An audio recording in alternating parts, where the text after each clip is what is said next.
Welcome to the Voice Science Podcast. I'm Josh. Today we're going to do things just a little bit different. We've got a number of questions that have come in that wanted to take a moment and address them. See what we can glean out of those questions. And if you have questions too, please go to voicescience.org, click on the chat bot, and enter your questions. We really do read them. We'll try and answer them either directly back to you or maybe here on another episode. Let's go ahead and dive in. Our first question, does dairy affect your singing voice? This is a really interesting one. A lot of people will say yes, a lot of people will say no. The nuance is it really depends on you. From a general standpoint, no, dairy does not make singing more difficult. There is a thought out there that it increases phlegm, the stickiness of phlegm. There's not any real good evidence for that. That being said, we're all pretty much a little allergic to cow's milk, or really most milk in general past an early age. So you probably have some negative effects of ingesting dairy, especially large quantities of dairy. The better question is going to be, do you think dairy affects you? If you do, you probably want to avoid it before singing. If you're like, man, I've never really believed it, but I've heard it, probably not a big deal. Go ahead, have that latte. You'll enjoy the caffeine. Our second question, what's the most common thing you are asked to do when teaching? Work miracles. Probably the biggest one is, I have an audition coming up in 2 days. I want to land the part.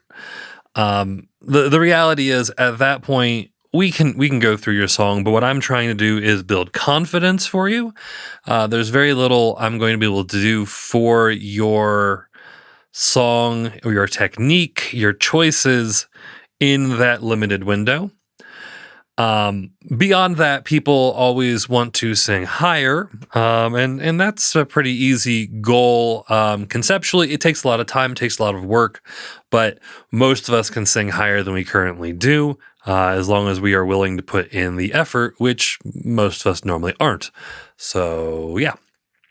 What's the least effective thing you can do when learning how to sing? You're probably not going to like this answer very much, but the least effective thing you can do when trying to sing is just sing repertoire. Singing through songs does very little to make you a better singer. It doesn't make it so you can sing those notes better. It doesn't make it so you are a better artist. Just singing through songs is a lot of fun, but not very effective. If you really want to get better as a singer, you do need to practice the fundamentals. How are you doing it? Get really picky when you're practicing, very, very specific about what you're trying to improve, and then be ruthless with yourself on are you doing it? And also listen to yourself sing, record yourself, and listen back. It's the best way to get better. What's the one song you should stay away from in your rep? I don't know that there's really any song you should stay away from. It's going to depend very much on your goals, what music you like. There are certainly songs that are probably more challenging than you think they are. Thinking I teach a lot of modern Broadway. Anything Idina Menzel, Frozen, Wicked, Rent even, is way harder than you think it is and is probably not going to be skill appropriate for where you are. That being said, if your goal is to have a lot of fun and you can sing it, why not? Just be really mindful of the load you're putting on your voice and everything should be fine. What is the best way to adjust to singing with a microphone when most of my practice is acoustic? This is a really interesting problem that's pretty prevalent across the industry. We had a great episode a few weeks back on CCM music, contemporary commercial music, and how to teach it in a studio. And the reality is most of us practice acoustic. We don't practice with microphones. We may not even have the necessary equipment to do so. The reality is if you don't practice with a microphone, you will not get better with a microphone. That's why garage bands are so loud. They are practicing what it really would be like, even if the space is too small. Um, the question is, what do you want it to be? Microphones open up a world of possibility. They will make you loud no matter what you do. That opens up a world of sounds, characteristics, timbres that are not available in a pure acoustic setting. Because again, you can be as soft as you want. The microphone will make you as loud as you need to be. So practice with that in mind. It's more about what choices do you want to make and less about being loud and being heard. And then absolutely make sure you do get some time with a microphone and an amp or a microphone and headphones and mess around, play. Microphones sound different depending on the microphone, how you use it, its placement, where you sing into it, how close, how far. See what works for you and the style and sound that you enjoy. Next question is if I should rest my voice when it's sore from overuse. And the second part being, how do Broadway professionals sing 8 shows a week? Absolutely. So, first off, if your voice is tired, yes, please take a break, rest. This is a sign that you are overusing it, underhydrated, underrested. Don't take chances, take the break. Now, as to how Broadway professionals do 8 shows a week, it really comes back to vocal dosing, which is a concept we looked at a few months ago briefly. Vocal dosing is kind of a fancy way to talk about how much and how intense was the use of your voice during a period of time. You can only do so much before your body can't keep up with the repairs required. So fundamentally, every time you phonate, there are micro tears in the true vocal folds from the collision forces that are occurring. A little bit of phonating, not a whole lot of problem. A lot of phonating could be a problem. It really depends how well your specific body does at healing itself. And how good yours is might be very different from someone else. We can make an assumption that longtime successful Broadway singers have a high rate of healing. And that's going to come from a lot of things, genetics, but also rest and hydration and nutrition. And the other thing to know is these active professionals, this is their job. Outside of performing, they are likely doing very low vocal dosing. So yes, they are dosing heavily for those 2 to 3 hours, but maybe not the rest of the day. Most of us spend our day at work, some of us speaking multiple hours a day there.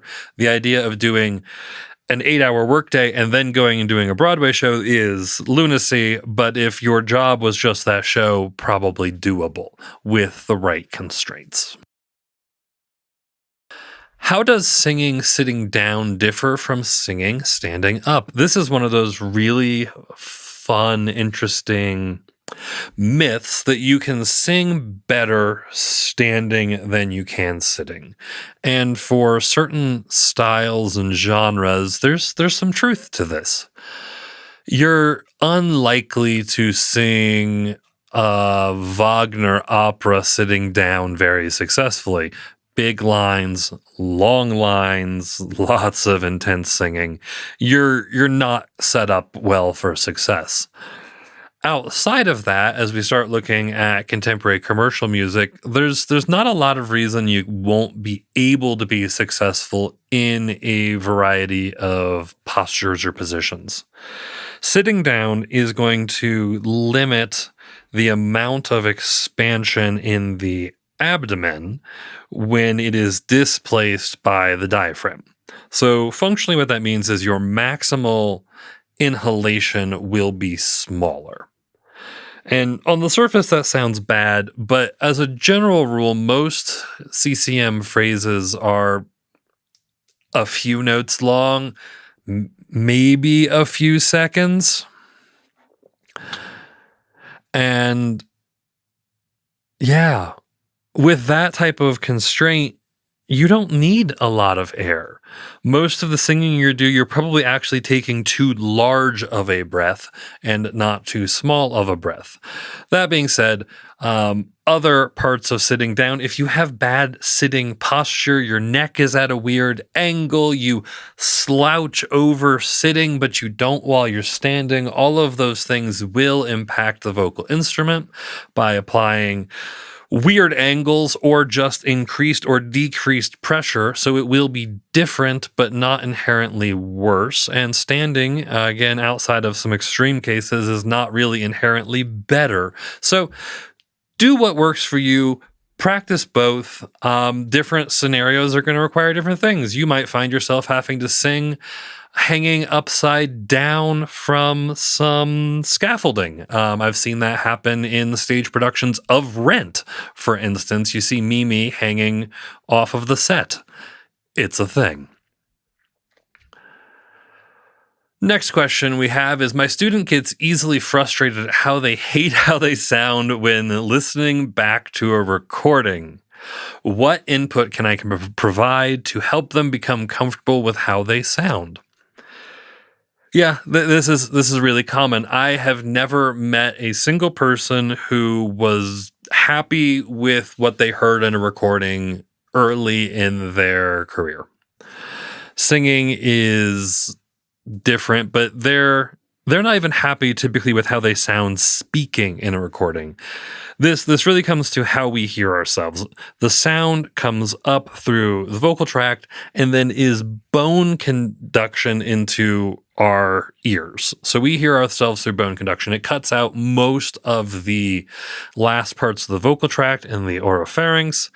There's a little bit of that comes back to our ears, but most of it's that bone conduction. And so we sound different than we do to ourselves. And so it's not so much that we don't like what we're hearing, we just don't associate that sound with us. There's really not a magical fix here other than keep doing it. I like to recommend that students actually pretend it's not them for a while and think really scientifically about what they're hearing and be really precise. I like this sound. I don't like this sound. This is what I would tell this person to change. Over time, they will get accustomed to how they sound in recordings and will stop having the identity issues with it. We've got two more questions. Our last two are about VoSci Academy, which is our recent offering. We just launched this past Friday. Come on in. We've got 3 amazing courses for you. We've got a 35-day foundational series that's delivered to your inbox. We've got a great course on strengthening your head voice and another phenomenal set on singing in tune so you can be more confident in how you sound, expand your range, and get a really solid understanding of the voice. Come on in, check it out at voicescience.org. Now the last 2 questions. What makes VoSci Academy better than other vocal training out there? So first, I really want to say it's not about being better, but it is different. Most vocal training is taught in a one-on-one setting. It's tremendously expensive. It's time-consuming, and the instruction takes a long time, and you only get feedback and information typically once a week, once every other week. What we've done with VoSci Academy is take the lessons we've been teaching for decades now, distill it into that information, and put it in a asynchronous course for you so you can access the information that we give students in those expensive private lessons and do it for a fraction of the cost and keep growing as a singer in the time you have with structured lessons. They'll take 10 to 15 minutes a day to complete. So again, VoSci Academy is not inherently better, but it may be better for you, depending on what your situation is. If you've got time and money for private lessons, go for it. You might find VoSci Academy helps augment those.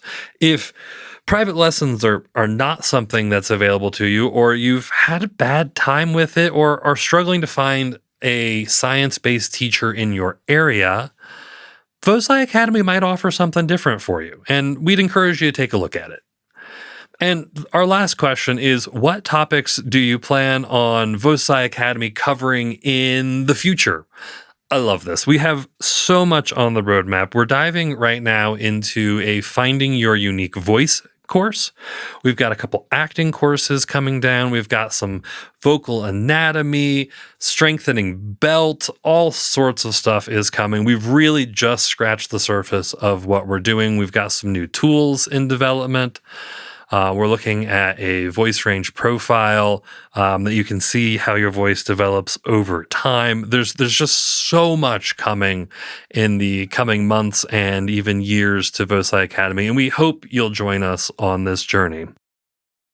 Those are the questions for today. Again, if you have questions, please reach out to us using the chat bot on voicescience.org or drop something in the comments. We read those as well.